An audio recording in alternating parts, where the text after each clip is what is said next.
नमस्कार दोस्तों, स्वागत है आप सभी का हमारे YouTube चैनल जेनी ट्यूटोरियल पे।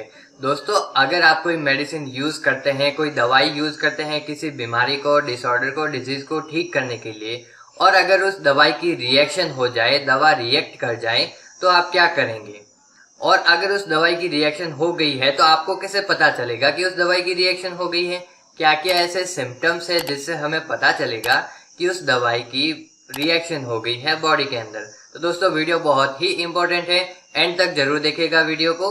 तो सबसे पहले बात करते हैं कि अगर हम कोई दवाई यूज करते हैं और अगर उसकी रिएक्शन हो गई है, तो सबसे पहले ये देखते हैं कि रिएक्शन क्या है। तो देखिए दोस्तों, रिएक्शन का मतलब जब भी हम कोई दवाई यूज करते हैं और दवाई को यूज करने के बाद जो रिएक्शन होती है, और वो जो रिएक्शन है वो हानिकारक होती है, बैड इफेक्ट आते हैं उसके, जब भी हम कोई दवाई यूज करते हैं तो।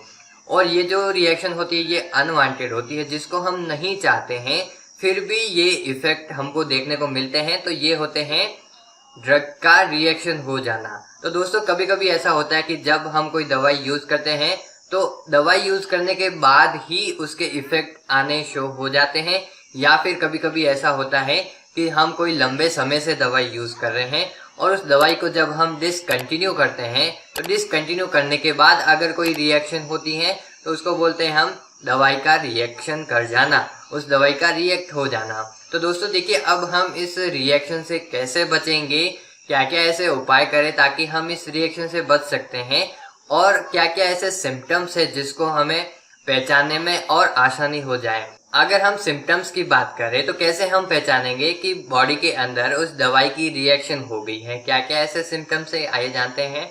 तो सिम्टम्स की बात करें तो बहुत सारे ऐसे सिम्टम्स हैं, जैसे कि हमारी जो स्किन है, त्वचा है, उस पर लाल लाल चकत्ते हो जाना, लाल लाल चकत्ते हो जाते हैं स्किन पे।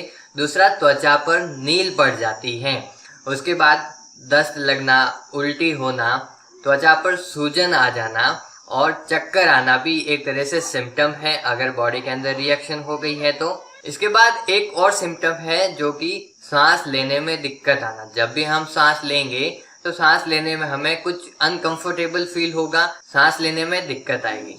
अब हम बात करते हैं कि हम उस रिएक्शन से कैसे बचेंगे, क्या क्या प्रिवेंशन हम कर सकते हैं, कैसे उसको प्रिवेंट कर सकते हैं। देखिए दोस्तों, सबसे पहला और सटीक उपाय तो ये है कि जब भी कोई ऐसी ड्रग रिएक्शन हो जाए, हमें कोई ऐसे सिम्टम्स देखने को मिले, तो आप तुरंत डॉक्टर से सलाह लीजिए, डॉक्टर के पास जाइए, हॉस्पिटल जाइए, और डॉक्टर जो भी आपसे पूछे आप उनको सटीक बता दीजिए कि कौन सी दवाई आपने यूज की है या पहले आप कौन सी दवाई यूज करते थे।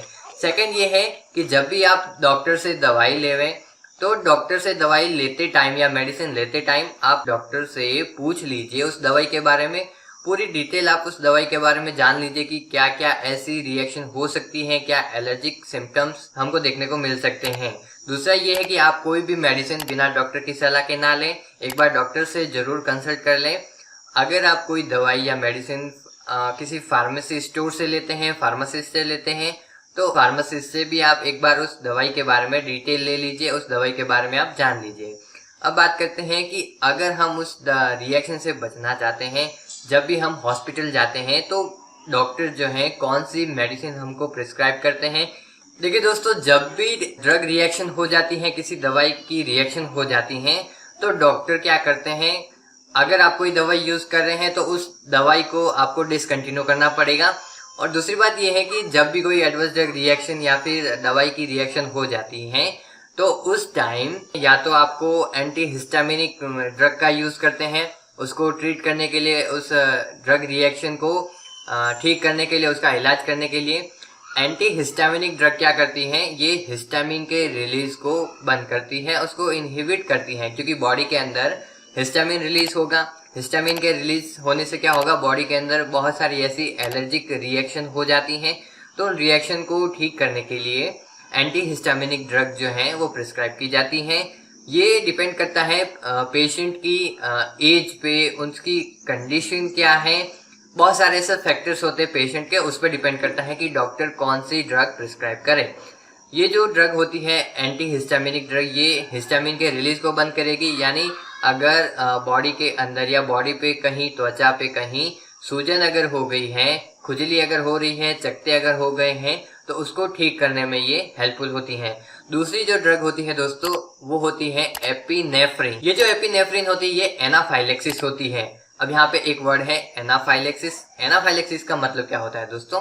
एनाफाइलेक्सिस का मतलब जब भी हम कोई दवाई यूज करते हैं और जैसे ही हम दवाई यूज करते हैं तो कुछ टाइम या उसी टाइम उस ड्रग की अगर रिएक्शन हो जाती है तो उस ड्रग की रिएक्शन को ही हम बोलते हैं एनाफाइलेक्सिस, और उसको ठीक करने के लिए हम जो है एपिनेफ्रिन यूज करते हैं। अब ये भी डॉक्टर के ऊपर डिपेंड करता है कि डॉक्टर आपके जो ड्रग रिएक्शन होगी उस ड्रग रिएक्शन को ट्रीट करने के लिए कौन सी दवाई यूज करे। उसके अंदर भी बहुत सारी दवाई है।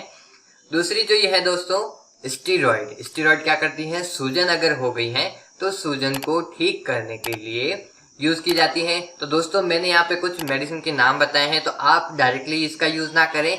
ये डिपेंड करता है डॉक्टर के ऊपर और पेशेंट की कंडीशन के ऊपर कि पेशेंट की कंडीशन क्या है और क्या एज है, उसकी बहुत सारे ऐसे फैक्टर हैं जिसके ऊपर डिपेंड करता है कि पेशेंट के लिए कौन सी दवाई ठीक रहेगी। तो दोस्तों आप ये जो मेडिसिन है डायरेक्टली यूज ना करें, डॉक्टर की सलाह के बिना यूज ना करें। एक बार डॉक्टर से जरूर कंसल्ट कर लें। दोस्तों उम्मीद करता हूँ वीडियो आपके लिए हेल्पफुल होगी और चैनल को जो सब्सक्राइब कीजिए। इस चैनल पे आपको बहुत सारे ऐसे मेडिकल नॉलेज से रिलेटेड वीडियो मिलते रहेंगे। Thank you very much for watching this video. नमस्कार।